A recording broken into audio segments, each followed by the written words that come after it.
Yo, what's up, Premiere Pro users? Welcome back to the Premiere Brocast. I'm your host, Sean Schools. Thank you so much for watching. Thanks for watching. I'm feeling on fire this morning because literally I had some hot sauce and my lips are on fire. Just like the Premiere Pro tutorials we're talking about today. See what I did there? Yeah, that transition was fire. First tutorial is by FilmVentureStudios on how to make this pixelated transition using the mosaic effect in Premiere Pro. And the second one is by Motion Array. They present 5 ways on how to make bad videos look good in Premiere Pro. Let's do this. First up, how to do the pixelated transition in Premiere Pro. FilmVentureStudios uses the mosaic effect to create this transition, and there's a specific way you gotta set it up. First, you have to duplicate your clips to the next video track, and then apply the mosaic effect to those duplicated clips. From there, it's just a simple matter of keyframing the number of vertical and horizontal blocks so it looks like the pixel effect animates in, and then it goes to your next clip and it animates out. FilmVentureStudios goes on to show like a secondary technique where the pixel transition is applied to just a specific subject or object in the frame. She's also going to show you how to save this pixelated transition as an effect preset so you don't have to do all the keyframing every single time. So that's like a total bonus. Yo, go check out this tutorial. We've made it super easy for you. The card is up there. The link is down there.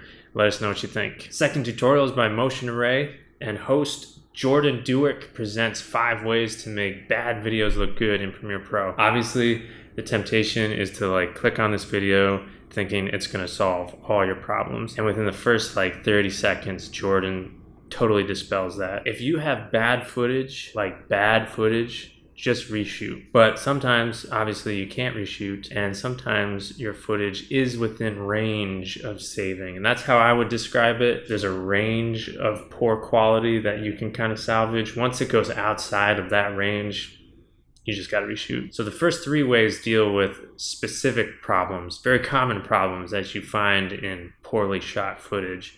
You have out of focus footage, you have shaky footage, and you have overexposed footage. And actually, on Premiere Pro, we gave this tutorial its own special write-up where we kind of talk about it, and we present it in a way that here's the obvious way to fix these 3 problems, and here's the not so obvious way to fix these problems. And it's those not so obvious ways that are so awesome. I'm not gonna spoil them. I'm only gonna give you one example.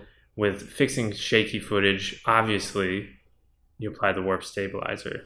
Duh. But it's not so obvious that if you reduce the smoothness, and yes, I said reduce, to 1 and 5%, personally I'll take it up to 10%, but I totally agree with Jordan that if you reduce the smoothness, it gives more natural looking results. So that's just one example. There's 2 other not so obvious ways to fix out of focus footage and overexposed footage. Moving on to ways 4 and 5, Jordan talks about embracing mistakes and converting them into stylistic or creative choices. And the 5th one is about using distractions to hide the fact that there is a mistake. And I really love this. This is like great tutorialage. This gets to the heart of editing.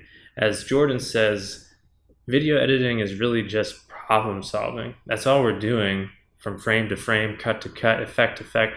We're just dealing with tons of problems and finding ways to creatively solve them. I mean, just think about it. There's no real reason to get creative if there's no limitation or restriction or problem. Those are the things that really drive us to think outside the box. Yo, get as philosophical as you want with that, but I'm gonna leave it right there. Hey, this is the 3rd week of doing the Premiere Brocast, and I'm really enjoying the Tuesday, Thursday schedule. I hope you are too. If you have any Premiere Pro questions, why don't you throw them at me in the comments below. I kind of like the idea of maybe answering some quick Premiere Pro questions at the end of every episode. So get at me. Make sure you check out FilmVentureStudios' new pixelated transition tutorial and Motion Array's 5 ways to make bad videos look good in Premiere Pro. And that's it for this Premiere Brocast. I hope you have a great day editing in Premiere Pro, and we'll see you Thursday.